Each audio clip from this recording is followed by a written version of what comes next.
그때 예수님께서 11 제자에게 나타나시어 그들에게 이르셨다.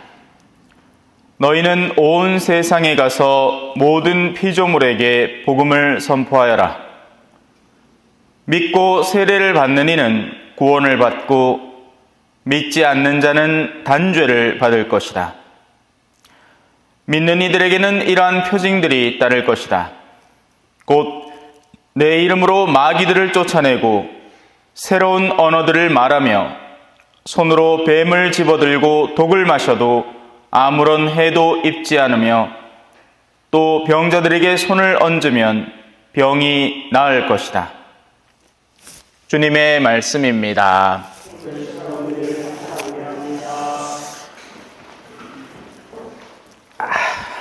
찬미예수님 춥다 그지요? 예. 사제간에 보일러가 고장이 나가 찬물로 샤워를 하고 났더니 더 춥습니다. 콧물이 찔찔 난다. 난로를 이래 돌리면 나을까 예. 이러면 좀이라도 뜨시겠네. 자, 오늘 바오로 사도의 회심 축일입니다. 겉으로는 변한 게 한 개도 없어요. 속이 바뀌었다는 얘기죠. 우리가 하는 신앙 활동도 다 내부적인 겁니다. 우리 신앙 활동하면서 뭐 보는 거 없죠. 도로 뺏기죠. 그죠? 오마 봉헌 내라 캐사, 교무금 내라 캐사, 뭐 하마 성당에서 뭐 한다고 그렇다 그라 캐사. 그죠? 시간 뺏기고 노력 뺏기고 겉으로는 손해보는 활동이다. 그죠? 하지만 단순히 겉으로만 보이는 활동이 아니기에 우리가 하는 신앙 활동이 의미가 있는 겁니다. 그래서 바오로 사도가 자신이 외면적으로 갖고 있던 그 강렬함, 바오로 사도는요 어마어마하게 능력이 많은 친구였어요. 그래서 그 내면의 역량을 전에는 그리스도인들을 박해하는 데 열정적으로 쏟다가 그게 속이 이제 바뀌고 나니까 이제는 복음을 전하는데 열정적이 된 겁니다. 그래서 사람의 겉으로 갖고 있는 실력도 중요해요. 물론 안이 더 중요하죠. 안이 바뀔 때 겉으로 갖추고 있는 것들이 전혀 다른 효과를 낸단 말입니다. 그래서 겉으로 흐지부지한 사람은 바뀌어도 별 차이는 없어. 뭐 할 수 있는 게 있나? 하려는 의도가 있나? 어차피 마음이 틀어져 있어도 별로 의욕이 없던 사람이 신앙으로 다가올 때도 의욕이 없는 거예요. 이 사람은. 예. 자, 그래서 오늘 바오로의 회심 축일 복음을 한번 찬찬히 살펴봅시다. 오늘 복음에는 우리의 내면이 바뀌면 어떤 일들이 일어나는지에 대한 서술이 이루어집니다. 이 역시 내적인 이야기예요. 그래서 시작부터 이렇게 얘기하죠. 믿느니 믿지 않느니에 대한 뚜렷한 구분을 먼저 짓습니다. 그죠? 믿느니는 어떻게 해요? 믿고 세례를 받으면 구원을 받고 믿지 않는 이는 단죄를 받는다. 성경은 항상 부드러운 얘기만 하지 않습니다.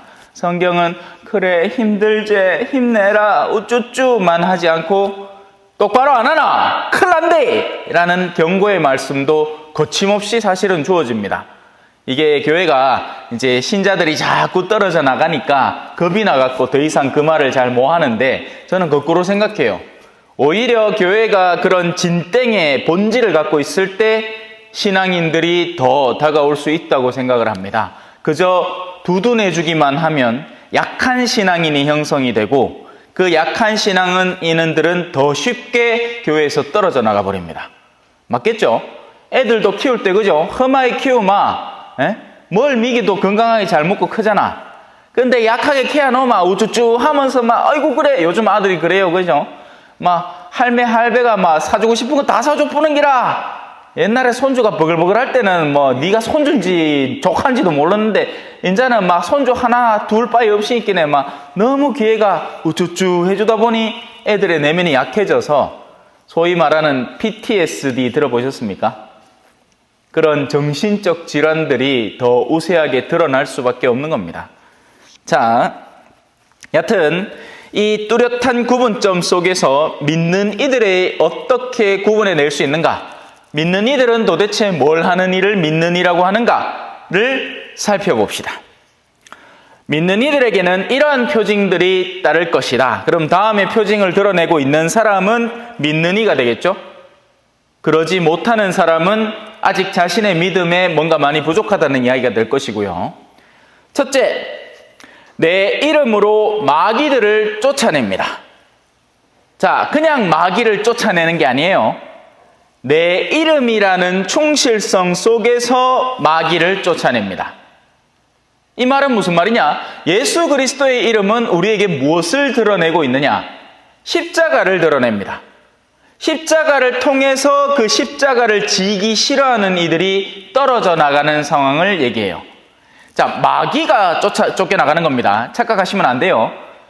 사람이 쫓겨나가는 게 아닙니다. 마귀가 쫓겨나가요. 헌데 마귀와 결탁하려는 이들도 같이 쫓겨나가겠죠. 왜? 마귀만 쫓겨나가면 바오로 사도가 됩니다. 무슨 말인지 아시겠어요? 속에 있던 표독스러운 마음, 악한 마음, 누군가를 해치려는 마음이 사라지면 사람은 선하게 되죠. 그건 좋은 거예요. 그런데 그 마음을 놓치지 않겠다. 예를 들어서 고해소에 누가 들어왔다 합시다. 신부님, 내 며느리가 하나 있는데 내 미워 죽겠어요. 그 신부님이 하죠. 용서하세요. 그럼 그 순간에 그 사람이 선택을 하는 겁니다. 저는 솔직히 인간적으로 용서를 못하겠습니다. 하지만 신부님이 하느님의 대리자로서 저한테 그렇게 말씀을 하시니 용서하겠습니다. 이러면 바오로 사도가 되는 것이고, 아니요! 나는 그놈의 가시나 용서 못합니다! 이렇게 하면 어떻게 돼요? 그 사람이 마귀화되는 거죠. 마귀와 들러붙어 버리는 겁니다. 그러면 그 사람은 더 이상 거룩함에 대해서 이 친근함을 못 느끼게 돼요. 그래서 거룩한 것에 점점 환멸과 경멸을 느끼는 겁니다. 그리고는 어떻게 되겠어요? 성당에 올 때마다 마음이 양심이 괴롭고 가책이 느껴지니까 핑곗거리를 찾습니다. 왜 아마 성당 안 나올까? 그러다가 요번에 이제 코로나 같은 게 아주 훌륭한 핑곗거리를 대줬죠? 아이고, 내가 코로나가 걸리가 못 나가겠습니다. 근데 코로나 다 나았어. 안 나와. 왜? 원래부터 나오고 싶지 않았던 거예요. 그 핑계를 찾은 거죠. 한 번 미사 빠지니 두 번 빠지는 건 일도 아니고, 그렇게 세 번, 네 번 빠지고 나면 소위 말하는 냉담자가 되는 겁니다. 그리워하는 곳이 있으면요, 시간이 한만 흘러도 찾아갑니다. 자신의 마음의 고향이 있으면 몸이 아무리 멀리 떨어져 있어도 항상 거기 마음을 두고 기회만 되면 거기를 찾아나가려고 애를 써요. 그런데 그렇지 않은 거죠. 그들의 마음은 이미 어둠과 결탁해서 떨어져 나가기 시작한 겁니다. 그래서 믿는 이들 주변에는 그런 반응들이 일어나고 있습니다. 가족 안에 신실하게 믿는 사람이 하나 있으면 통상적으로는 그 사람에게 꾸준히 반대하는 누군가가 있습니다. 그래서 그런 마귀들은 믿는 이들이 갖고 있는 영적인 빛을 감당해내지 못하고 물러나게 되는데, 근데 그게 마귀면 자연스럽게 빛이 다가오면 어둠이 어떻게 돼요? 사라지죠. 아침에 해가 촥 뜨면 방구석이 어둑어둑하다가도 창문으로 들어오는 빛이 방 안을 꽉 채우지 않습니까? 자연스럽게 어둠이 사라지는데, 문제는 이 마귀가 한 인간 존재의 내면에 들어서면 그 빛을 견디면서 그들과 대항해서 있단 말입니다. 자, 너무 심각한 얘기로 들어가지 맙시다. 두 번째, 새로운 언어를 말합니다. 뭐가 새로운 언어일까요? 세상 사람들이 늘 하는 이야기는 이런 것들이죠. 뭐 요번에 얼마를 벌었느니, 뭐가 좋더니, 어떤 상품이 좋더니, 어떤 드라마가 재밌더니, 누가 뭐 요번에 어디 이제 총선 다가오는데 어디 나가는데 국회의원이 되느니 마느니, 돈과 권력과 명예와 세속의 힘에 대한 서술입니다. 나라 간의 전쟁, 다툼, 싸움, 온갖 세속적인 이야기들, 그런 것들이 옛 이야기들이죠. 새로운 이야기는 어떤 것이냐? 우리가 평소에 들어보지 못했던 이야기들, 바로 신앙의 이야기고 진솔한 사랑의 이야기입니다. 이런 것들은 사람들이 좀처럼 이야기하지 않아요. 사람들은 자신의 내면 속에 있는 욕구들을 말하는 거죠. 새로운 언어는 오직 한 분, 하느님에게서만 흘러올 수 있고 그분을 닮고 따르려는 이들에게서만 들릴 수 있는 이야기입니다. 그래서 믿는 이들이 된다는 건 바로 이런 새로운 언어들에 더 다가서고 얘기를 더 자주 하는 사람이 되는 거예요. 고스톱 치는 자리에서도 고스톱만 치지 말고, 왜 그래 너가 아들은 성당 댕기나? 이래 하면 안 좋으나?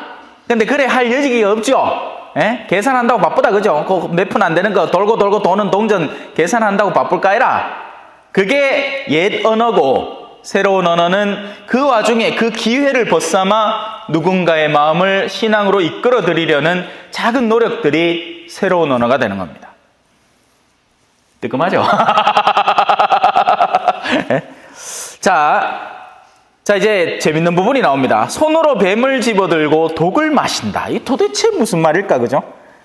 제가 어릴 때 그런 적이 있습니다. 아파트에 제일 모직 사원 아파트 구미 신평동에 기억이 생생해요. 놀이터에서 뱀이 한 마리 나온 거예요. 그러니까 수희 아저씨가 얼른 쫓아와가지고 그 괭이 있잖아요. 그걸로 머리를 터트려가 죽였어. 근데 저는 또 얼마나 그때는 천진난만하고 그죠? 또 자연물도 좋아하고 신기한 걸 좋아하니까 그 죽은 뱀을 목에 턱 걸고 댕기는 기라 어른들이 보면 기겁을 했겠죠. 또 하나 기억은 고산성당에 보좌할 때입니다. 어르신들이 지금은 이제 계모막 불법이잖아요. 이제 좀만 3년 동안 유예기간 주고 이제 그래 되겠지. 옛날만 하더라도 레지오 단원들이 모여서 계좌 묶는 거는 보통 일이었습니다. 그래 레지오 단원에 우리 본당에 그 고산성당에 있는 어르신 레지오 단원이 계좌 받다는 거예요. 그래 먹으러 오라는 거야. 그래 가서 이제 어른들하고 같이 자리하고 또 주시는 술도 한 잔씩 다 걸치가 막 이래 내가 다시 성당으로 옵니다. 혼자 먼저 다른 일이 있으니까. 근데 바닥에 뭐가 기가는 거예요. 그래 얼른 머리를 딱 발로 밟고는 잡았어. 모간지를.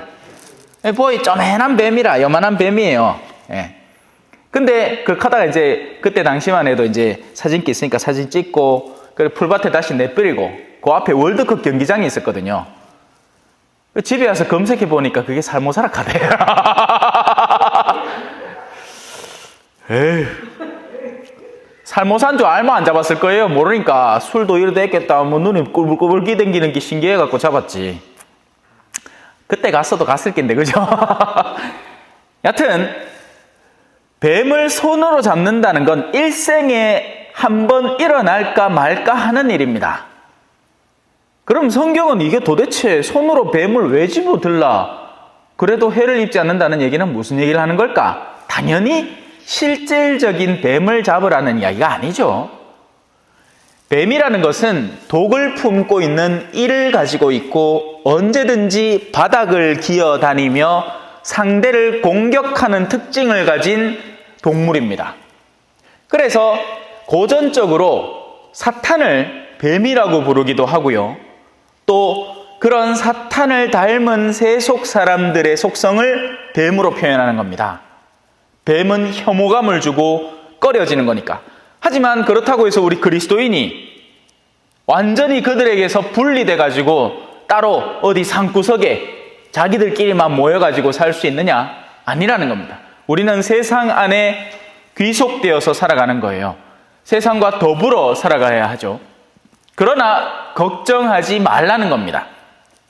너희 바로 곁에 뱀이 있어도 너희가 그 뱀을 쥐고 산다 하여도 너희에게 너희가 신실한 믿음의 삶을 꾸준히 행하는 동안에는 그들이 너희에게 해를 끼치지 못한다는 겁니다. 자, 여기서 또 하나 짚고 넘어가야 됩니다. 해를 끼칩니다. 손해를 줘요.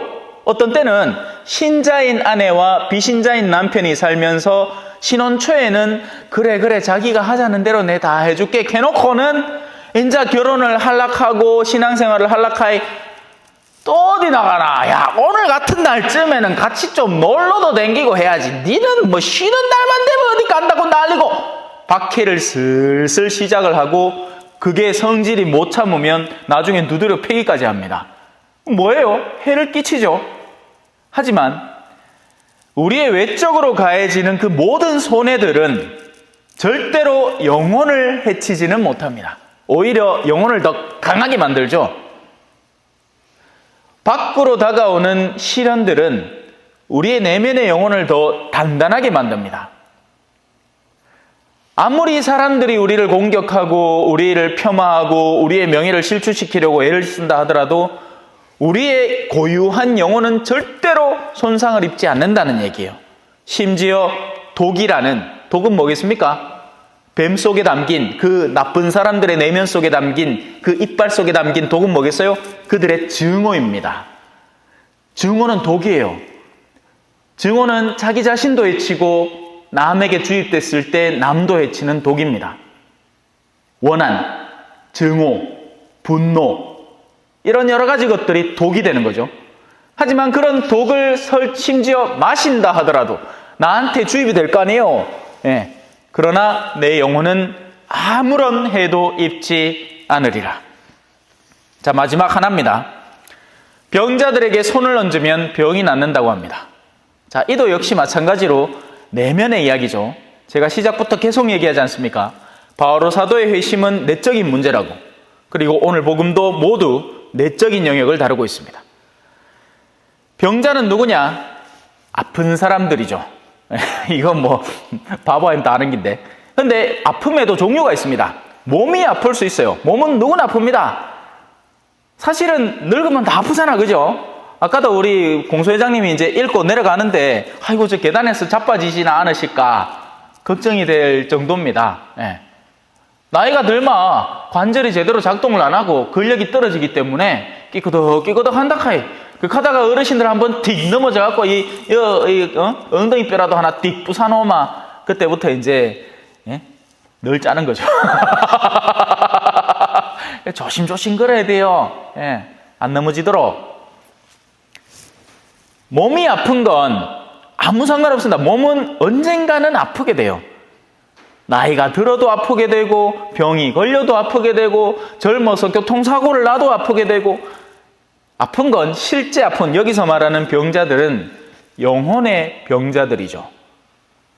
병이 걸리면 하고 싶은 일을 못합니다. 자, 저는 아직 뭐 감기 안 걸렸고 건강하니까 괜찮죠. 일을 하죠. 복음을 전하고 뭐 더 가고 싶은 곳 가고 뭐 누가 밥 먹자 하면 밥 먹으러 갈 끼고. 그런데 아프면 어떻게 됩니까? 이 정상적인 활동들이 모두 멈춰버리게 됩니다. 영혼이 병들면 영혼이 원래 해야 하는 활동, 하느님을 사랑하고 그 하느님의 사랑으로 이웃을 사랑하는 활동들이 멈춰버리게 되는 겁니다. 그리고 아까 얘기했던 뱀의 독처럼 그 내면의 독을 슬슬 차오르게 하는 거죠. 그래서 입만 열면 더러운 독들이 튀어나오는 겁니다.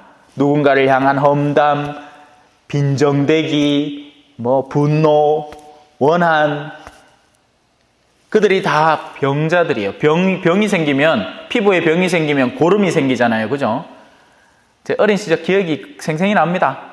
궁디에 고름이 생겼는데 제가 한 초등학교 한 3학년 때쯤 됐는 것 같아요.